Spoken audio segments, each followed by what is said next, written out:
Well, listen, I want to thank once again Secretary Kennedy for joining with us here today.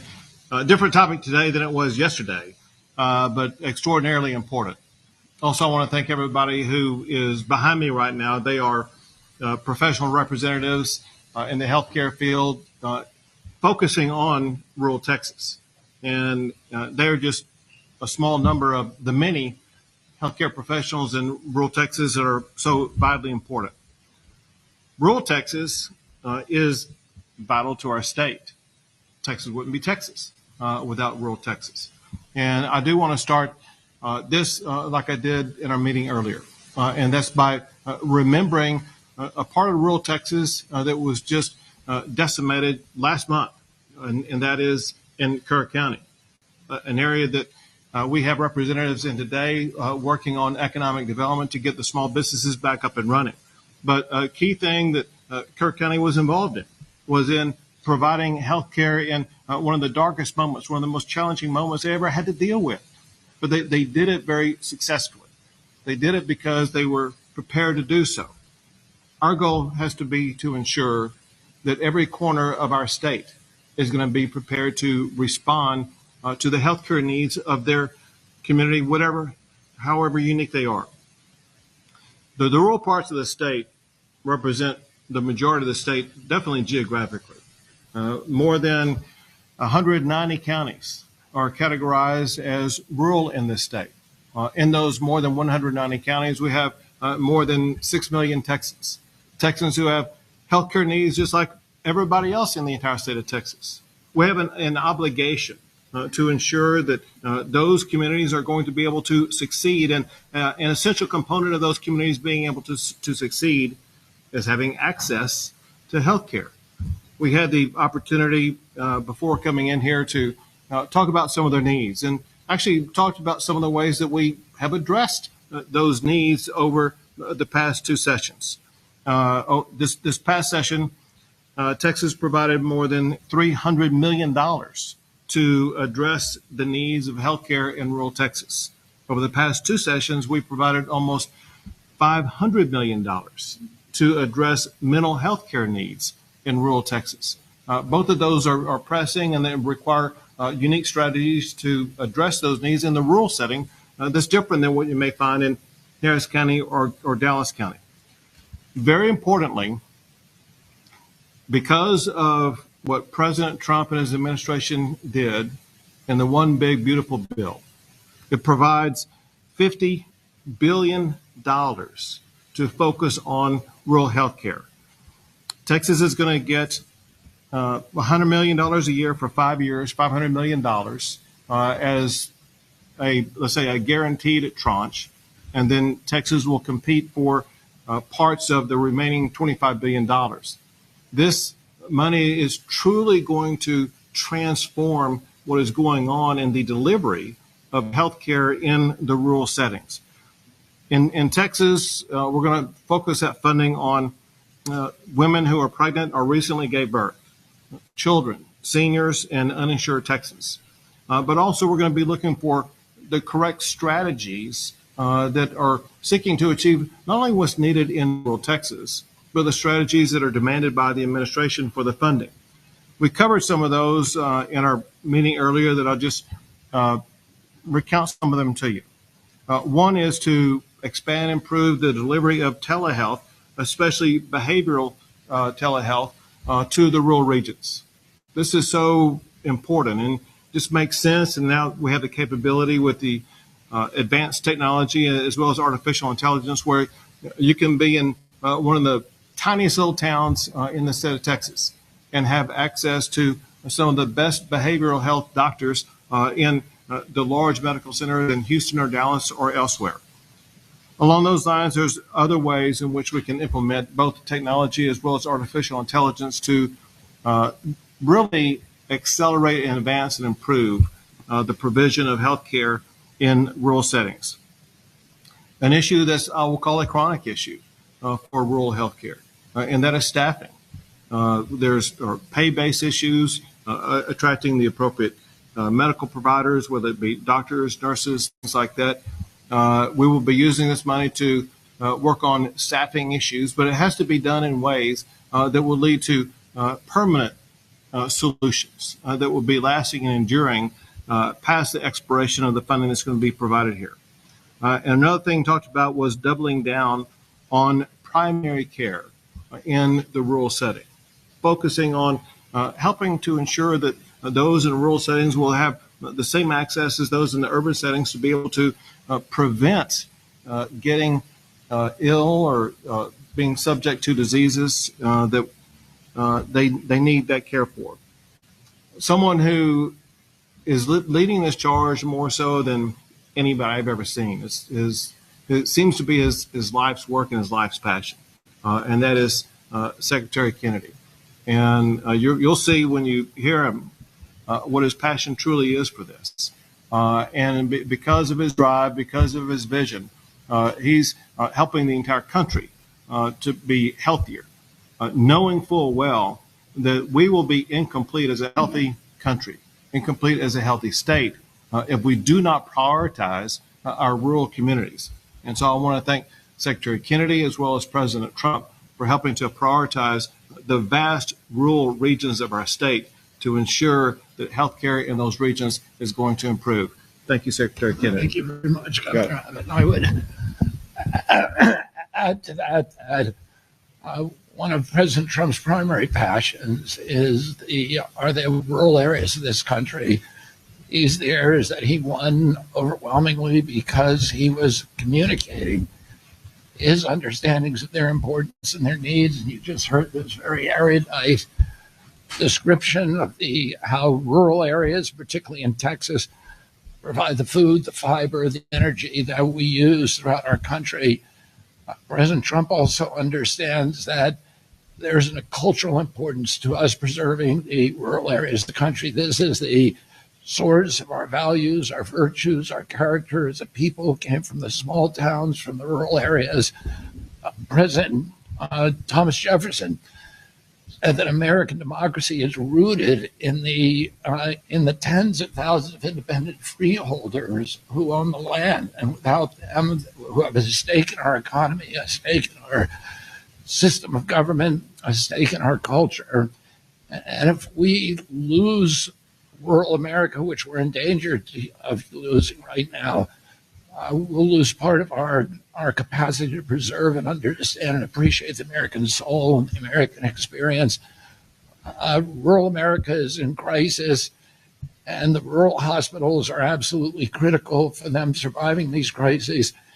These institutions are not just medical providers. In most cases, they're the single largest employer in those areas. They have the highest paying jobs. And when they lose them, as we talked about before, it's not just the hospital that closes, it's the pharmacy that closes, it's the stores that close, and the community collapses. So we have to, and President Trump understands this, preserve these rural hospitals, and they were closing at an epidemic rate. And that's why he put in the big, beautiful bill, the Rural Transformation Program. And I'll talk just a little bit about what that will do. Right now, we send about 7%, 6 to 7% of Medicaid dollars to rural hospitals. And that's about a total of $19 billion a year. So they're already getting shortcut. It's a very, very small sliver of what Medicaid pays out goes to these institutions in rural areas. President Trump's big, beautiful bill is going to give $50 billion over 5 years. So that's an infusion of $10 billion a year. That's an over 50% rise in the amount of federal dollars that is now flowing into rural areas. Oh, this bill has the capacity to save these rural hospitals, to give them a chance to stabilize themselves, to right the ship, and then to adopt innovation and workforce changes so that they can survive for the decades into the future. The money, as Governor Abbott pointed out, the first $25 billion of that is going to be distributed evenly to the 50 states. The second $25 billion is going to be distributed based upon a number of metrics, but particularly the quality of the applications. We want to see money spent on infrastructure. We want to see it spent particularly on innovation, adopting telehealth and AI in rural communities. We want to see it spent on workforce quality and quantity improvement, which is another staffing crisis that rural hospitals face. And we want it spent on, we want to see proposals that will emphasize holistic care, preventative care, value-based care, and physical health, exercise, food, these kind of things, and rebuilding the infrastructure of these facilities so that they can last for generations. The applications are coming out. The deadline is coming very, very quickly. And so we met with the rural health providers today, and we encouraged them to cooperate. We didn't really have to encourage them because they already have extraordinary cooperative relationships with each other. They came up during our meeting with a series of ideas that every one of them, from a personal point of view, I wanted to fund. As they're the kind of ideas that could propagate and spread, and that were very, very thoughtfully crafted. And we'd like to see those kind of things adopted throughout the country.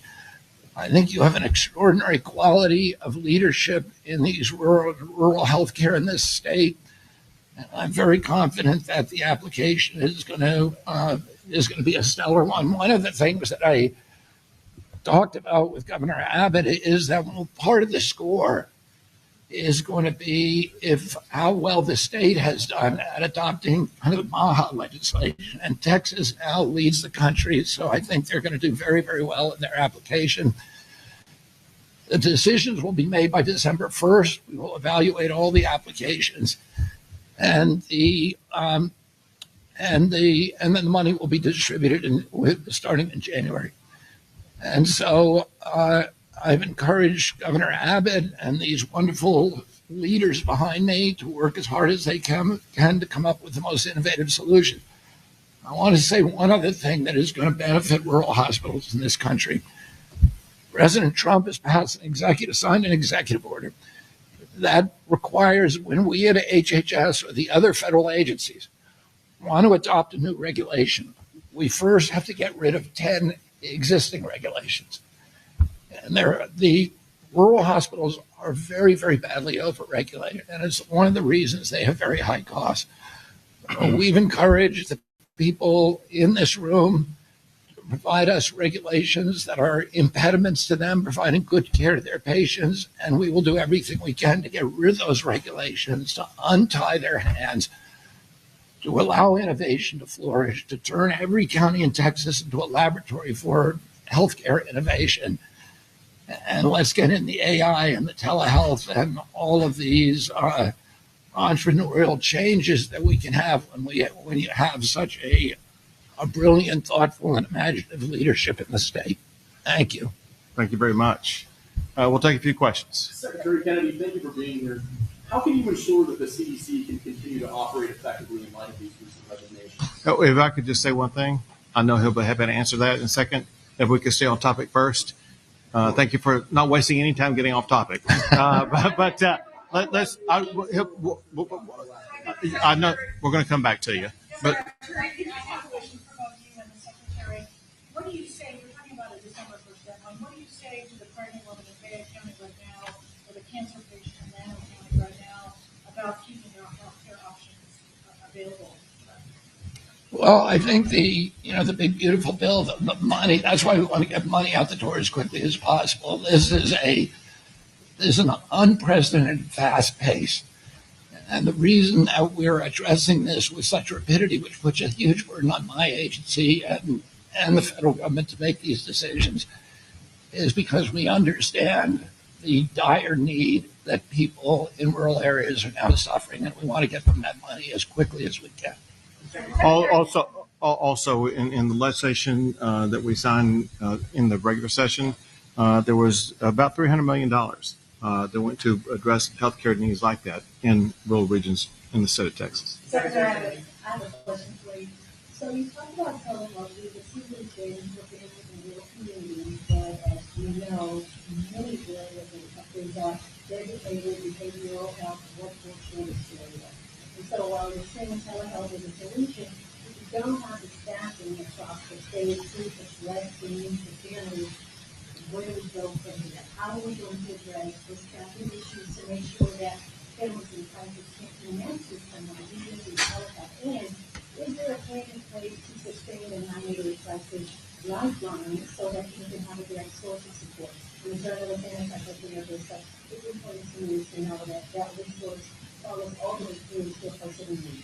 Sure. So we can both try that. So for one, you're mentioning a couple of things. One is the availability of telehealth. We realize that's possible in some ways, not possible in other ways. We've got to find ways to expand that. Staffing is another crisis point issue that we're working to address, whether it be on mental health related issues or non-mental health based issues. But it's through the telehealth, that's one way in which we can actually expand access to staffing without them being there in person, but through the telehealth approach. Two more questions. Right. Secretary Kennedy, that's Karen Paul with CBS News. Thanks for being with us today. My question is, in speaking of rural Texas, we know places like Uvalde have experienced one of the worst mass shootings in history. The CDC has previously been responsible for studying gun violence. A lot of those programs have been cut now. Would you still consider gun violence a public health crisis? And who's going to be? I certainly consider mass shootings a health crisis, and we are doing for the first time real studies to find out what the etiology of that is. And we're looking for the first time at psychiatric drugs. You know, these kind of mass shooting, people have had guns in this country forever. When I was a kid, we had shooting clubs at our school. People, kids, my classmates, other people would bring a .22 rifle with their guns to school and park it in the parking lot. Nobody was shooting. So there's never been a time in America, in the history of humanity, and people walked into a crowd, into a church or a movie theater or a school or a crowd of strangers and just started randomly shooting. It's happening in our country. It's not happening around the world. And there are many other countries that have comparable levels of guns that we have in this country. We had comparable levels in the 40s, 50s, and 60s, and people weren't doing that. Something changed, and it dramatically changed human behavior. And one of the culprits we need to examine is whether the fact that we are the most over-medicated nation in the world, and that a lot of those are psychiatric drugs that have black box warnings on them that warn of suicidal and homicidal ideation. So we are doing those studies right now for the first time, and we will have an answer. Last question. CDC, about the Hold on a second. He opened with that. He gets to go back to it. Thank you, gentlemen. My question was, in light of the recent resignations of the CDC, how are you ensuring that that agency is able to do its job effectively? I would say this, that first of all, I will confirm that we let go Susan Menares yesterday. I'm not going to talk about personnel issues, but the CDC is an agency that is very troubled for a very long time, and anybody who lived through the COVID pandemic and saw all of these bizarre recommendations that were not science-based, all the misinformation, understands that the CDC has on its website today that among the top 10 medical innovations, greatest medical accomplishments in history was abortion This is one of the greatest medical accomplishments because it keeps small families. Go to the website, look at it. Fluoridation, giving kids a toxin, and vaccines.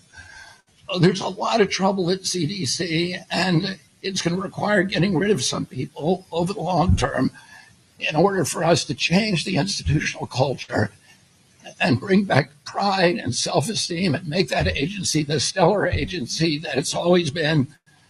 I'm very confident in the political staff that we have down there now that they're going to be able to accomplish that and ensure the competent functionality of that agency. That's it. That's all we got time for. That's all we got time for. No, that's all we got time for. Thank you. Thank you, guys.